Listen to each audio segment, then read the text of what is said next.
Hello ನಮಸ್ಕಾರ ಸ್ನೇಹಿತರೆ. ಇಲ್ಲಿ ಲಕ್ಷ್ಮಿ ಮತ್ತು ವೈಷ್ಣವ್ ಕೈ ಸೇರುತ್ತಾ ಕ್ಯಾಮ್ರಾ, ಏನಾಗ್ತದೆ? ಪೊಲೀಸವರು ಟ್ರ್ಯಾಕ್ ಮಾಡೇ ಬಿಟ್ರ ಕೀರ್ತಿ ಎಲ್ಲಿದ್ದಾಳೆ, ಕೀರ್ತಿ ಫೋನ್ ನಂಬರ್ನ.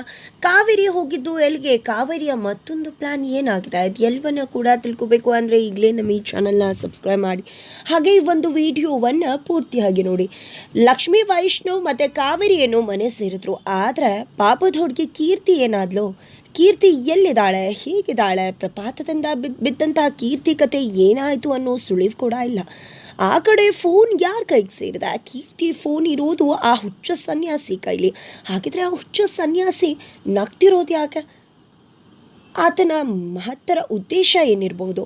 ನಿಜವಾಗ್ಲೂ ಕೂಡ ಆತ ಕೆಟ್ಟವನ ಒಳ್ಳೆಯವನ, ಏನಾಗ್ತದೆ? ಈ ಕಡೆ ವೈಷ್ಣವ್ ಮತ್ತು ಲಕ್ಷ್ಮಿ ಏನೋ ಕೀರ್ತಿ ಬಗ್ಗೆ ಯೋಚನೆ ಮಾಡ್ತಿದ್ದಾರೆ, ಆದರೆ ಕಾವೇರಿಯವ್ರಿಗೆ ಇನ್ನಿಲ್ಲವಾಗಿ ಕೀರ್ತಿ ಕಾಣ್ತಿದ್ದಾಳೆ. ಇಲ್ಲಿ ವೈಷ್ಣವ್ ಮತ್ತು ಲಕ್ಷ್ಮಿಗೆ ಕೀರ್ತಿ ಎಲ್ಲಿದ್ದಾಳೆ, ಏನು ಮಾಡಿರ್ಬೋದು, ಏನಾಗಿರ್ಬೋದು ಅನ್ನೋ ಯೋಚನೆ ಆಗಿದ್ರೆ ಕೀರ್ತಿ ಕತೆ ಮುಗಿಸಿದ್ದೀನಿ ಅನ್ನೋ ಒಂದು ಮನಸ್ಥಿತಿಲಿರ್ತಕ್ಕಂಥ ಕಾವೇರಿಯವ್ರಿಗೆ ದವ್ವವಾಗಿ ಪ್ರೇತವಾಗಿ ಕೀರ್ತಿ ಕಾಡ್ತಿದ್ದಾಳೆ. ಇದರಿಂದ ಹೇಗಾದರೂ ಮಾಡಿ ಹೊರಗಡೆ ಬರಬೇಕು. ಈ ಲಕ್ಷ್ಮಿ ಮತ್ತು ಆ ಕಾರುಣ್ಯ ಸೇರಿಕೊಂಡು ಖಂಡಿತ ಕೀರ್ತಿ ಸತ್ಯನ ಏನಾದರೂ ಬಯಲಿಗಿಳಿದ್ರೆ ತಾನು ಸಿಕ್ಕಾಕೋತೀನಿ ಅನ್ನೋ ಒಂದು ಭಯಕ್ಕೆ ಸಿಕ್ಬಿಟ್ಟಿದ್ದಾರೆ ಕಾವೇರಿಯವರು. ಅದಕ್ಕೋಸ್ಕರನೇ ಬೆಳ್ಳಂಬೆಳಗ್ಗೆ ಮನೇಲಿ ಕಾಣಿಸ್ತಿಲ್ಲ. ಬರೀ ಕಾವೇರಿಯವರು ಮನೇಲಿ ಕಾಣಿಸ್ತಿಲ್ವಾ? ಕಾವೇರಿಯವರು ಏನೋ ಯಾರನ್ನೋ ಹುಡ್ಕೊಂಡು ಹೋಗಿದ್ದಾರೆ, ಬಟ್ ಲಕ್ಷ್ಮಿ ಯಾರನ್ನ ಹುಡ್ಕೊಂಡು ಹೋದ್ಲು? ಖಂಡಿತ ಲಕ್ಷ್ಮಿ ಯಾವಾಗ ಕಾರುಣ್ಯ ಆಂಟಿಗೆ ಮಾತು ಕೊಟ್ಲು ಕೀರ್ತಿನ ಕರ್ಕೊಂಡು ಬರ್ತೀನಿ ಅಂತ, ಇನ್ನಿಲ್ಲವಾಗಿ ಕೀರ್ತಿ ಎಲ್ಲಿದ್ದಾಳೆ ಅನ್ನೋ ಹುಡ್ಕೋದ್ರ ಕಡೆ ಮುಂದಾಗ್ತಿದ್ದಾಳೆ ಲಕ್ಷ್ಮಿ. ಅದಕ್ಕೋಸ್ಕರನೇ ಪೊಲೀಸ್ ಸ್ಟೇಷನ್ಗೆ ಹೋಗಿ ಮಿಸ್ಸಿಂಗ್ ಕಂಪ್ಲೇಂಟ್ ಕೊಡೋಕೆ ಮುಂದಾಗ್ತಿದ್ದಾರೆ. ಹಾಗಾಗಿ ಲಕ್ಷ್ಮಿ ಪೊಲೀಸ್ ಸ್ಟೇಷನ್ಗೆ ಹೋಗಿದ್ದಾರೆ. ಮನೇಲಿ ಯಾರಿಗೂ ಕೂಡ ವಿಷಯ ಗೊತ್ತಿಲ್ಲ. ಕಾವೇರಿಯವ್ರಿಗಂತೂ ಆ ಸುತ್ತ ಆರಾಮ್ ಅದರ ಒಂದು ಸುಳಿವು ಕೂಡ ಇಲ್ಲ. ಕಾವೇರಿ ಹೋಗಿರೋದು ಅವರ ಪ್ರಾಣ ಸ್ನೇಹಿತೆ, ಅವ್ರದೇ ರೀತಿ ಬುದ್ಧಿ ಕಲ್ತಿರೋ ಭಾನುಮತಿ ಹತ್ರ ಹೋಗಿದ್ದೆ. ಕೈಗೆ ರಕ್ತ ಅಂಟುಬಿಡ್ತು, ಕೊಂದುಬಿಟ್ಟೆ ನಾನು, ಏನು ಮಾಡ್ಕೊಂಬಿಟ್ಟೆ ನಾನು, ಕೋಪದ ಕೈಗೆ ಬುದ್ಧಿ ಕೊಟ್ಬಿಟ್ಟ, ಹಾಗೆ ಹೀಗೆ ಅಂತ ಎವಿ ಬಿಲ್ಟಪ್ ಕೊಡ್ತಿದ್ರೆ ಈ ಕಡೆ ಭಾನುಮತಿ ಹೇಳೋ ಒಂದೇ ಮಾತು, ಇನ್ನೂಸನ್ಸ್ ಥರ ಆಡಬೇಡ ಕಾವೇರಿ ಅಂತ.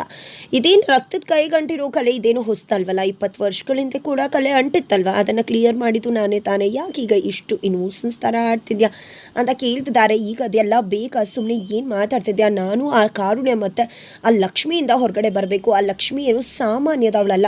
ಕೀರ್ತಿನ ಹುಡುಕ್ತೀನಿ ಅನ್ನೋ ಹುಚ್ಚಾಟಕ್ಕೆ ಬಿದ್ದಿದ್ದಾಳೆ. ಕೀರ್ತಿನ ಹುಡುಕೋದ್ರಲ್ಲಿ ನನ್ನ ವಿಷಯ ಏನಾದರೂ ಆಚೆ ಬಂದರೆ ಏನಾಗುತ್ತೋ ಅಂತನೂ ಟೆನ್ಷನ್ ಆಗಿಬಿಡ್ತದೆ ನನಗೆ ಅಂತ ಹೇಳ್ತಿದ್ರೆ, ಬಾಯಿಲೆ ಅಂತ ಹೇಳಿ ಯಾಕೆ ಟೆನ್ಷನ್ ಮಾಡ್ಕೋತೀಯಾ ಅಂತ ಕಾವೇರಿ ಅವ್ರನ್ನ ಒಂದು ಆರ್ಚುಡಿ ಜಾಗಕ್ಕೆ ಕರ್ಕೊಂಡು ಬರ್ತಾರೆ.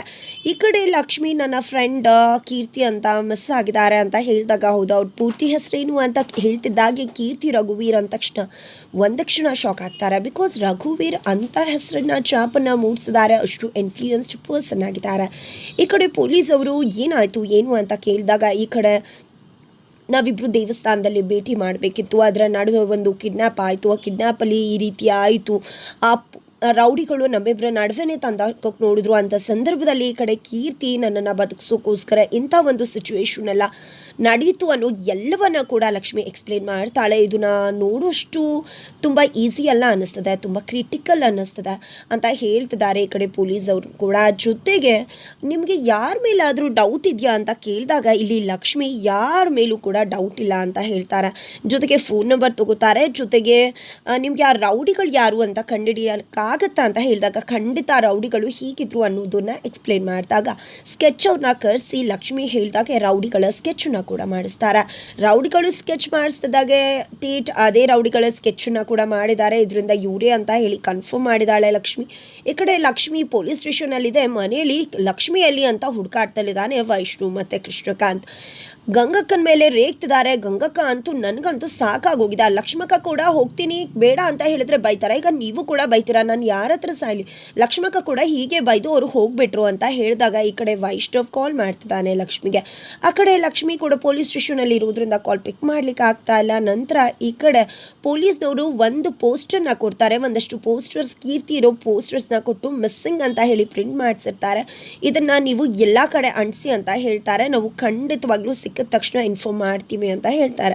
ತದನಂತರ ಹೊರಗಡೆ ಬಂದಂಥ ಲಕ್ಷ್ಮಿ ವೈಷ್ಣವ್ ಕಾಲ್ನ ರಿಸೀವ್ ಮಾಡಿದ್ದೆ, ಎಲ್ಲಿದ್ರ ಏನು ಅಂತ ಕೇಳಿದಾಗ, ನಾನು ಈ ರೀತಿ ಪೊಲೀಸ್ ಅವ್ರಿಗೆ ಕೀರ್ತಿ ಕಾಣಿಸ್ತಿಲ್ಲ ಅಂತ ಕಂಪ್ಲೇಂಟ್ ಕೊಡೋಕೆ ಬಂದಿದ್ದೀನಿ, ಮಿಸ್ಸಿಂಗ್ ಕಂಪ್ಲೇಂಟ್ನ ಅಂತ ಕೀರ್ತಿ ಹೇಳಿದಾಗ ಈ ಕಡೆ ಕೃಷ್ಣಕಾಂತ್ ಅವರಂತೂ ಹೆವಿ ಹೆಂಡತಿ ಪರ ಬ್ಯಾಟಿಂಗ್ ಮಾಡ್ತಿದ್ದಾರೆ. ಹಾಗಾಗಿ ನಿನಗೆ ಓವರ್ ಆಯಿತು ಅಂತ ಅನ್ನಿಸ್ತಿಲ್ವಾ ಲಕ್ಷ್ಮಿ ಅಂತ ಕೃಷ್ಣಕಾಂತ್ ಅವರು ಹೇಳ್ತಿದ್ರೆ, ಏನು ಮಾವ ನಮ್ಮ ಒಂದು ಹುಡುಗಿ ನಮ್ಮ ನಡುವೆ ಇರ್ತಕ್ಕಂಥ ಹುಡುಗಿ ಕಾಣಿಸ್ತಿಲ್ಲ ಅಂದರೆ ಕೇಳಬೇಕಲ್ವ. ಆ ರೀತಿ ಕದ್ದು ಹೋಗಿದ್ದಾರೆ ಅಂದರೆ ಅವ್ರ ಮನೆಗಾದರೂ ಹೋಗಬೇಕಿತ್ತಲ್ವ. ಈಗ ರೀತಿ ಕಾಣಿಸ್ತಿಲ್ಲ ಅಂದರೆ ಏನು ಅರ್ಥ? ಜೊತೆಗೆ ನಾನು ಕೀರ್ತಿನ ಕರ್ಕೊಂಡು ಬರ್ತೀನಿ ಅಂತ ಕಾರುಣ್ಯ ಆಂಟಿಗೆ ಮಾತು ಕೊಟ್ಟಿದ್ದೀನಿ. ಅದಕ್ಕೋಸ್ಕರ ನಾನು ಹುಡುಕ್ತಿದ್ದೀನಿ, ಕೀರ್ತಿ ಸಿಗಲೇಬೇಕು ಅಂತ ಹೇಳ್ತಿದ್ದಾಳೆ. ಈ ಕಡೆ ವೈಷ್ಣವ್ ಮತ್ತು ಕೃಷ್ಣಕಾಂತ್ ಅವರು ಕೂಡ ಪೊಲೀಸ್ ಕಡೆ ಬರ್ತಾ ಇದ್ರೆ, ಈ ಕಡೆ ಲಕ್ಷ್ಮಿ ಎಲ್ಲ ಕಡೆ ತನ್ನ ಪೋಸ್ಟರ್ಸ್ನ, ಕೀರ್ತಿ ಪೋಸ್ಟರ್ಸ್ನ ಎಲ್ಲ ಕಡೆ ಅಂಟಿಸ್ತಿದ್ದಾಳೆ, ಸ್ವತಃ ಅಂಟಿಸ್ತಿದ್ದಾಳೆ. ಎಲ್ಲರನ್ನ ಕೂಡ ಕೇಳ್ತಿದ್ದಾರೆ, ನೋಡಿದ್ದೀರಾ ಅಂತ ಹೇಳಿ. ಯಾವುದೇ ರೀತಿ ಸುಳಿವು ಕೂಡ ಎಲ್ಲೂ ಕೂಡ ಸಿಗ್ತಾ ಇಲ್ಲ ಲಕ್ಷ್ಮಿಗೆ. ಅಷ್ಟರಲ್ಲಿ ಆ ಕಡೆ ಪೊಲೀಸರು ಕೂಡ ಆಲ್ರೆಡಿ ತಮ್ಮ ಕೆಲಸನ ಶುರು ಮಾಡ್ಕೊಂಡಿದ್ದಾರೆ. ಇಲ್ಲಿ ಕೀರ್ತಿ ನಂಬರ್ಗೆ ಕಾಲ್ ಮಾಡ್ತಿದ್ದಾಗ ಆ ಒಂದು ಫೋನ್ ಹುಚ್ಚು ಸನ್ಯಾಸಿ ಕೈಲಿದೆ. ಆ ಒಂದು ಫೋನ್ ಬರ್ತಿದ್ದಾಗ ಈ ಕಡೆ ಕಾಲ್ ರಿಸೀವ್ ಮಾಡ್ತಾರೆ, ಹಲೋ ಅಂತ ಹೇಳ್ತಾರೆ. ಈ ಕಡೆ ಹಲೋ ಅಂದ ತಕ್ಷಣ ಆ ಕಡೆ ಕಾಲ್ ಕಟ್ ಮಾಡಿಬಿಡ್ತಾನೆ ವ್ಯಕ್ತಿ. ನಗ್ತಿದ್ದಾನೆ ಹುಚ್ಚಂತಾರೆ. ಏನಪ್ಪ ಇದು, ಅವತ್ತು ನೋಡಿದ್ರೆ ಕಾವೇರಿಯವರೇ ಕೊಂದಿದ್ದು ಅಂತ ನೇರವಾಗಿ ಬಂದು ಮಾತನಾಡಿದ್ರು, ಬಟ್ ಸ್ಪಷ್ಟವಾಗಿ ಹೇಳ್ತಿರ್ಲಿಲ್ಲ. ಹಾಗಾಗಿ ಅವರು ಮೆಂಟಲಿ ಅಪ್ಸೆಟ್ ಅಂತ ಅಂದ್ಕೊಂಡಿದ್ವಿ. ಬಟ್ ಇವಾಗಲೂ ಕೂಡ ಕಾಲ್ ಮಾಡ್ತಾರೆ, ಹಲೋ ಅಂತಾರೆ, ಕಟ್ ಮಾಡ್ತಾರೆ. ಇದನ್ನು ನೋಡ್ತಿದ್ರೆ ಅವರು ಹುಚ್ಚು ಸನ್ಯಾಸಿ ಅನ್ನೋದು ಖಾತ್ರಿ ಆಗುತ್ತೆ. ಜೊತೆಗೆ ಈ ಒಂದು ವಿಷಯನ ಲಕ್ಷ್ಮಿಗೂ ಕೂಡ ತಿಳಿಸೋ ಪ್ರಯತ್ನಕ್ಕೆ ಮುಂದಾಗ್ತಾರೆ ಪೊಲೀಸವರು. ಅವ್ರ ನಂಬರ್ ಟ್ರೇಸ್ ಆಗಿದೆ, ಯಾರೋ ಒಬ್ಬ ವ್ಯಕ್ತಿ ಕಾಲ್ ಮಾಡಿದ್ರು ಅಂತ. ಕೀರ್ತಿ ಫೋನ್ ರಿಸೀವ್ ಮಾಡಿದ್ರು ಅಂದ ತಕ್ಷಣ ಲಕ್ಷ್ಮಿಗೆ ತುಂಬ ಖುಷಿ ಆಗ್ಬಿಡುತ್ತೆ. ಬಟ್ ಕೀರ್ತಿ ಕಾಲ್ ರಿಸೀವ್ ಮಾಡಲಿಲ್ಲ, ಯಾವುದೋ ಒಂದು ಗಂಟು ಧ್ವನಿ ಇತ್ತು ಅಂದ ತಕ್ಷಣ ಯಾರಿರ್ಬೋದು ಅಂತ ಅನಿಸುತ್ತೆ. ತದನಂತರ ಅವಳು ಕೂಡ ಕಾಲಿಗೆ ಟ್ರೈ ಮಾಡ್ತಾಳೆ, ಮತ್ತೆ ಅದೇ ವ್ಯಕ್ತಿ ಕಾಲ್ ರಿಸೀವ್ ಮಾಡ್ತಾನೆ, ಮತ್ತೆ ಹೆಲೋ ಅಂತ ಹೇಳಿ ಯಾರು ಅನ್ನೋಷ್ಟರಲ್ಲಿ ಮತ್ತೆ ಕಾಲ್ ಕಟ್ ಮಾಡ್ತಾನೆ. ಈ ಕಡೆ ಮತ್ತೆ ಹುಚ್ಚುಂತಾರನಾಗ್ತಿದ್ದಾನೆ. ಹಾಗಿದ್ರೆ ಇಲ್ಲಿ ಕೀರ್ತಿ ಕತೆ ಏನಾಗಿದೆ? ಕೀರ್ತಿ ಮೊಬೈಲ್ ಆ ವ್ಯಕ್ತಿ ಹತ್ರ ಇದೆ ಅಂದರೆ ಆ ವ್ಯಕ್ತಿನೇ ಕೀರ್ತಿ ಪ್ರಾಣನ ಕಾಪಾಡಿರಬಹುದಾ? ಆ ವ್ಯಕ್ತಿನೇ ಕೀರ್ತಿಗೆ ಚಿಕಿತ್ಸೆ ಕೊಡಿಸ್ತಿರಬಹುದಾ? ಅಥವಾ ಕೀರ್ತಿ ಬೇರೆ ಎಲ್ಲೋ ಯಾರೋ ತಗೊಂಡು ಹೋಗಿದ್ದೆ ಇಲ್ಲಿ ಅವಳಿಗೆ ಚಿಕಿತ್ಸೆ ಕೊಡಿಸ್ತಿದಾರಾ? ಜೊತೆಗೆ ಇಲ್ಲಿ ಬೆಟ್ಟದ ಮೇಲಲ್ಲಿ ಕೀರ್ತಿಯ ಮೊಬೈಲ್ ಆ ವ್ಯಕ್ತಿ ಕೈಗೆ ಸಿಕ್ಕಿದೆಯಾ? ಇದೆಲ್ಲದರ ಜೊತೆಗೆ ಇಲ್ಲಿ ಆಚುರಿ ಹತ್ರ ಕಾವೇರಿ ಅವ್ರನ್ನ ಭಾನುಮತಿ ಕರ್ಕೊಂಡು ಹೋಗಿದ್ದೆ, ನೋಡು ಕಾವೇರಿ ನಿನ್ನನ್ನು ಇಲ್ಲಿ ಕರ್ಕೊಂಡು ಬಂದಿದ್ದೆ, ಒಂದು ಗುರಿ, ಅವ್ರು ಏನಾಗಲಿ ಎಂತಾಗಲಿ ಯಾವುದಕ್ಕೂ ಹೆದರಬಾರ್ದು, ನಮ್ಮ ಗುರಿ ಸ್ಪಷ್ಟವಾಗಿರಬೇಕು, ಅದಕ್ಕೆ ನಾನು ಇಲ್ಲಿಗೆ ಕರ್ಕೊಂಡು ಬಂದಿದ್ದು. ಆ ಒಂದು ಗುರಿನ ಲಕ್ಷ್ಮಿ ಅಂತ ಅಂದ್ಕೊಂಡು ನೀನು ಇಲ್ಲಿ ಹೊಡಿ ಅಂತದಾಗೆ ನಾನೇನು ಒಲಿಂಪಿಕ್ಸ್ ಗೆಲ್ಲಬೇಕಿತ್ತ ಅಂದಾಗ ಒಲಿಂಪಿಕ್ಸ್ ಗೆಲ್ಲಬೇಕಾಗಿಲ್ಲ, ಆದರೆ ನೀನು ಲಕ್ಷ್ಮಿ ಅನ್ನೋ ಗುರಿನ ಗೆಲ್ಲೇಬೇಕಲ್ವಾ, ಮುಟ್ಲೇಬೇಕು ಅಂದಮೇಲೆ ಗುರಿ ಹಿಡ್ದು ಹೊಡಿತಾ ಇರು ಅಂದಾಗ ಇಲ್ಲಿ ಹೊಡೆದೇ ಬಿಡ್ತಾರೆ ಕಾವೇರಿಯವರು. ಹಾಗಿದ್ರೆ ಈ ಕಡೆ ಕಾವೇರಿಯವರ ಮತ್ತೊಂದು ಗುರಿ ಲಕ್ಷ್ಮಿ ಆಗಿದ್ದಾಳೆ. ಕೀರ್ತಿಂಗ್ ಮಾಡಿದ ಪಾಡನ್ನೇ ಲಕ್ಷ್ಮಿಗೂ ಕೂಡ ಮಾಡಿಬಿಡ್ತಾರೆ ಕಾವೇರಿಯವರು. ಹುಚ್ಚು ಮಗನ ಪ್ರೀತಿ ಅವರಿಂದ ಎಷ್ಟೆಲ್ಲ ರಕ್ತದೋಕುಳಿಯನ್ನು ಹರಿಸಬಹುದು.